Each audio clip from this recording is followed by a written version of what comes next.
Man, lately I've been sitting over here and thinking like, do you think it's possible to prevent gentrification in capitalist societies? Depends. Depends. But for example, can we do something like some agreement that, for example, it's not following the condition of capitalism and we can just prevent gentrification? It depends. Man, okay, I know it depends, but what if we, for example, I've heard about this strategy, it's called neighborhood contract in Brussels, and we can use it as a tool to prevent, to combat gentrification. All depends. Man, it's like, just like, it depends. Like, what do you think about it? Well, I don't know. Let's ask. Hey, please, can we ask you something? Yeah, of course. What do you think? Do you think we can prevent gentrification in capitalist societies? Well, it depends. Thanks a lot. In the last episode, we have explained the urban strategy known as neighborhood contract. And according to the mission statement, we have seen that it can serve as a great anti-gentrification tool. Is it really? Well, in this episode, we are going to have an interview with Cécile, which is a participation facilitator and directly has been involved in one of these urban strategies. She will actually reveal to us how this urban strategy operates on a structural level, what are the challenges, and how we can improve it. You're watching Stripping Architecture, and today we're going to strip the architecture of Brussels and we'll try to reveal some secrets, how we can make more livable, safer, and more valuable urban space without gentrification. Stay tuned.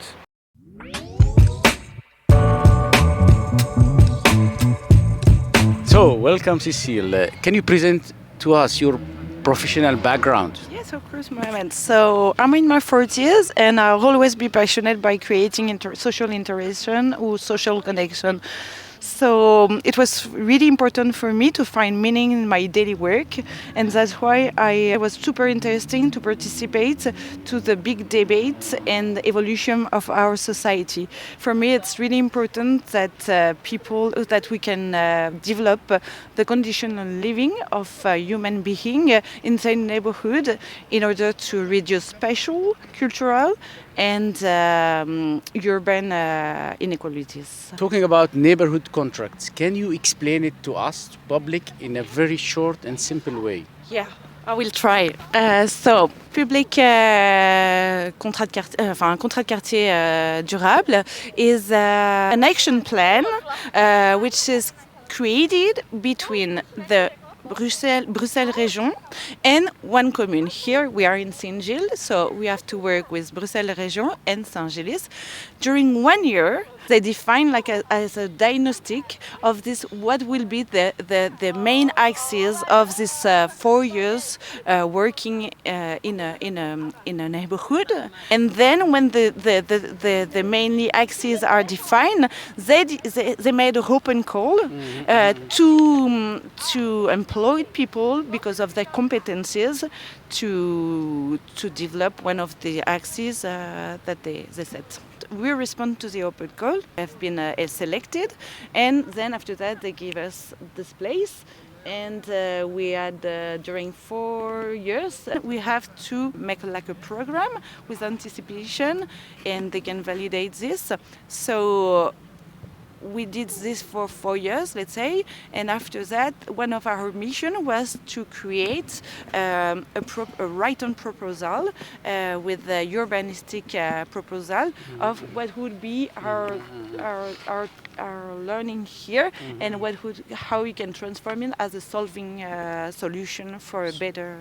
So 4 full solid years working with public on-street living, even here, to get to know the space and to see what are the defaults and kind of come up with a sort of conclusion, what should we take. Very, very interesting.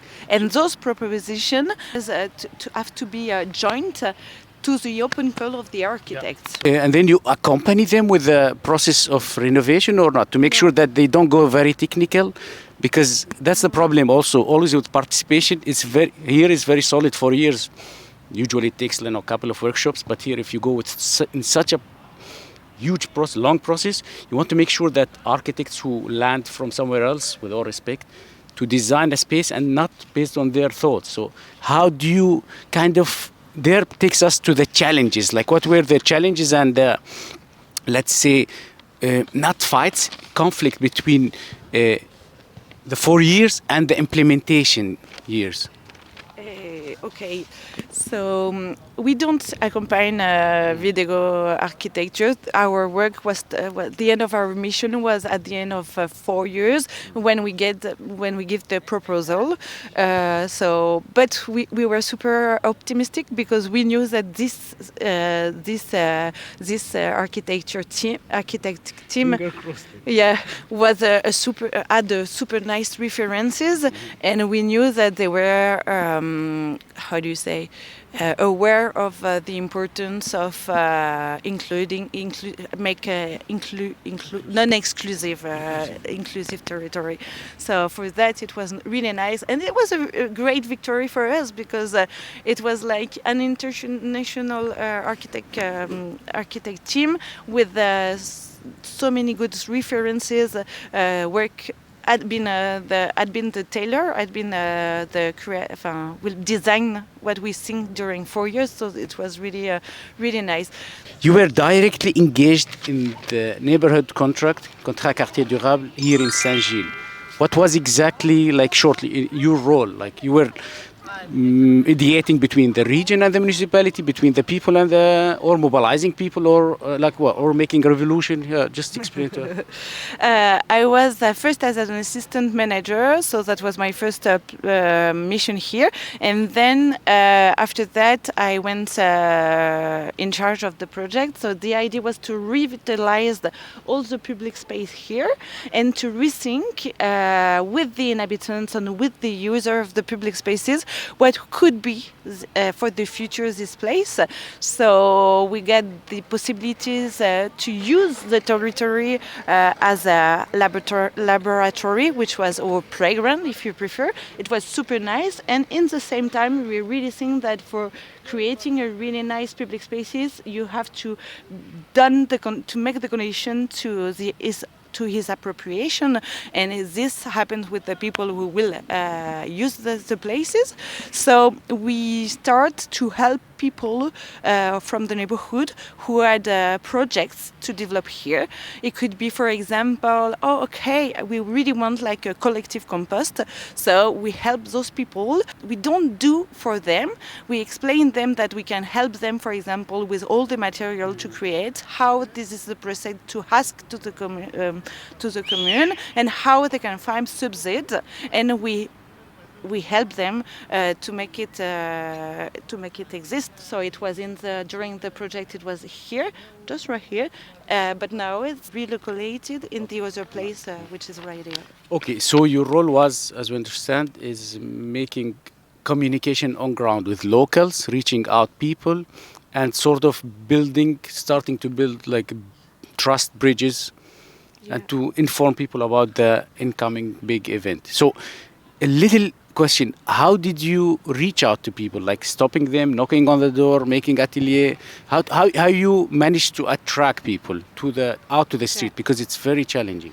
So I used to know this place, how it was working before, and once I just passed by this place and they were like big pots with little plants, with high plants, and they were on the back, on the downside of the square, and I was like, what happened? Because it was a really little intervention, would just put like a little smile on your face, and I think that I've seen this, I have observed that, I remarked this, everyone can remark this, and this is only, and then after that I asked what happening here.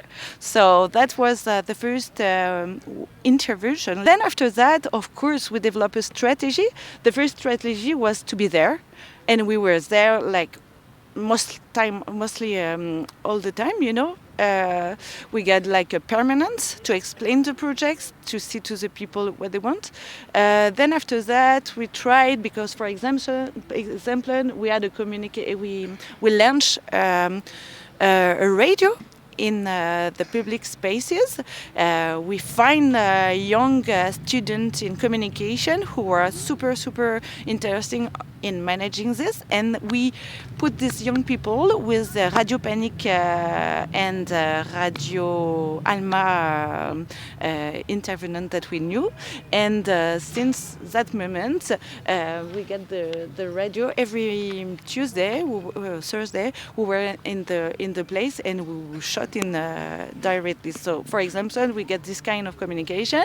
We create our own communication with the project. We get the little booklet that we put in different places in the neighborhood.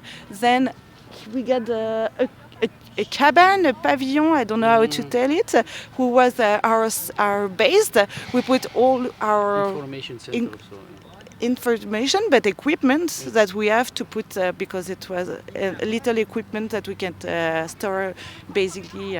So we get this kind of communication, and then normally you get the formal and communication of the administration. For sure, this project was full with positive and negative experiences. Can you take us through the positive, realized, nice points? Yeah. Okay. So the first one is that one of the projects that personally and collectively I was involved, and it was one of the highly creative projects I had to be involved.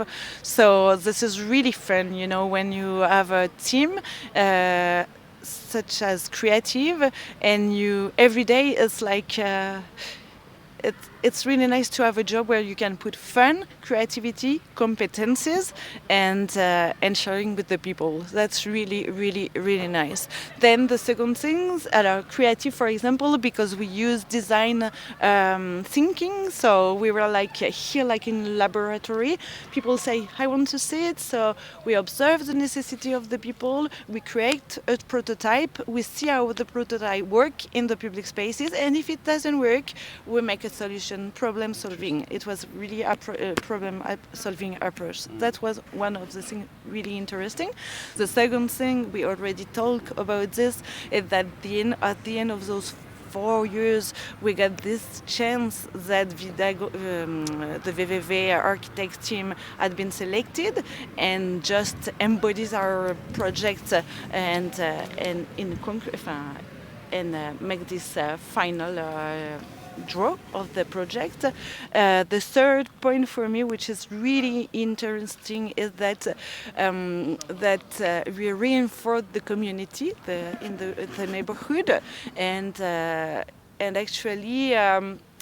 That was the human dimension of this project is one of the most important dimensions of the project, and it was at the same time tough and super nice, because imagine you are here, the street is your office, you know, and you speak to everyone. So in one moment it's really nice to have this contact, direct contact with everyone.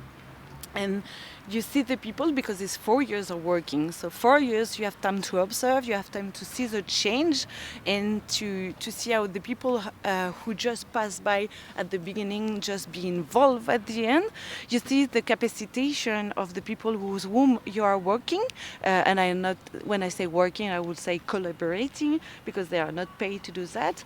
And this is really nice, because you can see people who had a background super hard in their life, with so many issues, with social, mental illness and whatever, and they are here like it's their second house or their house, and they find people to talk, to smile, to pass time.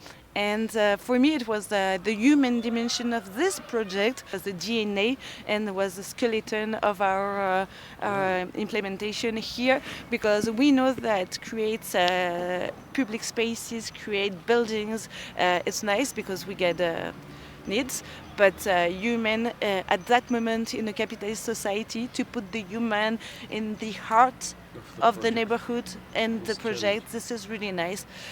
So for me, it was really a epic dimension of our work. And we had those little boys who were living in the neighborhood with some difficulties, social difficulties and social and educational difficulties. And at the end, they were the ambassador of our work. And they said to us, "Oh, you know, at the beginning, we didn't speak with us because we don't knew how to speak with you, and now they are like speaking at the radio. They were speaking to the commerce, to everyone on the neighborhood. Come to Marie Moscou. So it was super nice. Yeah. Very interesting, positive experience through 4 years, and mainly, as she said, the social capital, which everyone strives for. But for sure, every positive comes with some negative stuff. So can you tell us some like negative, bad, like hard moments in this project, or things like can be really redone differently? Yeah. Alors, in the personal level, it was for me as a project manager, it was a very challenging work because first, you have to be the one who coordinate all the event on the places, the intervention, because we had like we built because we get this chance to be a laboratory. So you've got this processing all this work. Then you have to implement a relationship between the two and the both administration you have to work with. So it's really like a Swiss Army knife. I have to be a Swiss Army knife or conductor. Like you have to work with the administration. Administration need everything to be anticipated, validated, and you are here in the same time. You have to welcoming the partners, the volunteering people. You have sometimes to manage people who are in here and we are like searching for so many attention, and you have to create the communication. So it was a very demanding work. The thing was the most difficult for me is I was the first social frontline in the streets, and so I was living at that time in the neighborhood too, and you know that a 70-year-old boy will sleep in the street the day of his 18 years old. You know that so many people won't sleep at night. So this is hard. It was super hard for me, this social dimension, that you know the social issues of people, but you know that you are not responding to the social issue. So that was one, at the personal point, one of the very challenging parts of my work. Then the difficulties for me was more, and well, I only speak for me, not for the organization, but I think it was the relationship between the commune and us, because they selected us because we respond to an open call, and we have the impression they don't really answer they don't really understand our answer.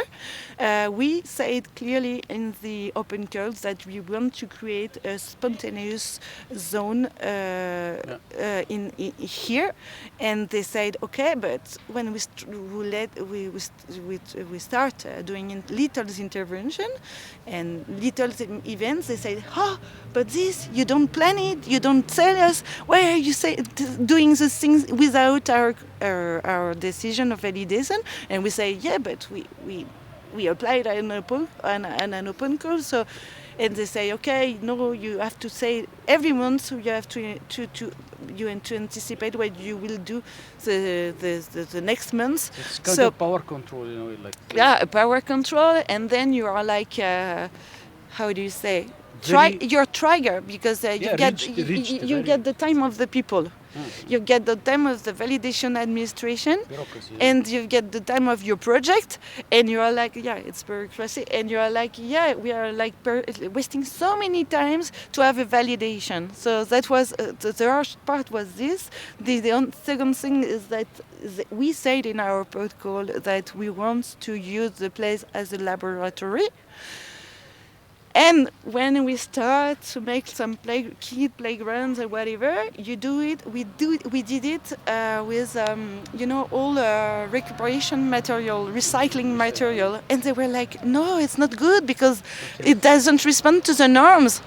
But man, it doesn't respond to the norm. But it's just a test. So just a question, like during the 4 years, like social capitalization, did you ever had like someone from the municipality, even the mayor or the people who work, or any engineer joining just out of curiosity? Well, we got allies in the administration, but we never had the mayor. The bourgmestre never came. I never had the contrat de quartier director who came. But the one who came a lot, it was the girl who was in charge of. In charge of all the planting. She was vegetation. She was super. She was engaged, and with her we work a lot, and it was super interesting. So it means that even if I'm like criticizing bureaucracy, I used to work on it. Then you've got there is always individual and structure. And so sometimes the structure causes really hard problems, but sometimes in the the structure is made of individuals. So you can find your allies if you are some enemies in the structure. When there's a negative point, or let's say improvable point, is that, for example, contrat de quartier, as I told you, is like this plan action, but actually you've got people in the office, and so we were like selected to operate in this place, but there were other organizations who were selected to do different things. You know, for example, you get one of our organization who were to reinforce the biodiversity in the garden of the people, putting some niche for the birds, you know, so it's really specific, but we were a lot of partners. And well, I think that if you put so many competencies working in a tiny territory, it's not only 2 meetings at the year who are making the exchanges and the production and the collaboration efficient. So for me, what is one of the lack of the contrat de quartier is that it needs a better animation of the dispositif itself, you know. Because you were engaged in this square, yeah. But you were talking about developing axes with multiple hubs. So there were also other organizations of people who are engaged, like in charge of these. Did you have coordination between each other, or? There were only 2 meetings, I think, by year, but it was much more like meeting that we have to present what we had done during the year who had been passed. So of course we can say, but there were not an animation of the dispositif. So we were like a compilation, like a lasagna of competencies and organization, but not really. And it was we decide as organization, as individuals that we were working here, that we will talk to the other one to collaborate, but you know, nothing, the administration doesn't really help to that, you know. So for me, this is one of the things which has been negative, but which is absolutely you can improve it. Loads of positive experience. Of course, there are always negative and defects. Now, what we can do, like some proposals or ideas, how we can upgrade or enhance the concept of neighborhood contracts, according to you? Yeah, of course there is. First, I think that the contrat quartier, since the beginning of its creation, it was really to bring to facilities equipment. So that's really nice because we need it. It's mainly housing, right? Housing, the crèche, sportive facility, people, or how do you say? Cultural centers. Cultural centers, or like a house for the elders or whatever. Yeah. But at one place, at one moment, it's really interesting to invest in the bricks and to create building, but you really need to see that we are to bet on the human side, and the money that if you look like this contrat de quartier, there were like a 15 million envelope to all the contrat de quartier. I think here we are in a 4 million envelope for the creation of this square, but we see that the social mission wasn't as they don't have benefit the same amount of money, and for us it's really important that the human be the central, be the heart of the neighborhood and not the building, you know. So for me, I have to say that I think that they have to rethink the balance in between the budget to the equipment and the budget to facilitate the social work, to implement solution for the people, for the issues that we really see now, and who help people. That's one of the, for me one of the things that we improve. But I think that all this thing is not possible if there is not a very bold political choice. It means if we don't have a very strong political will.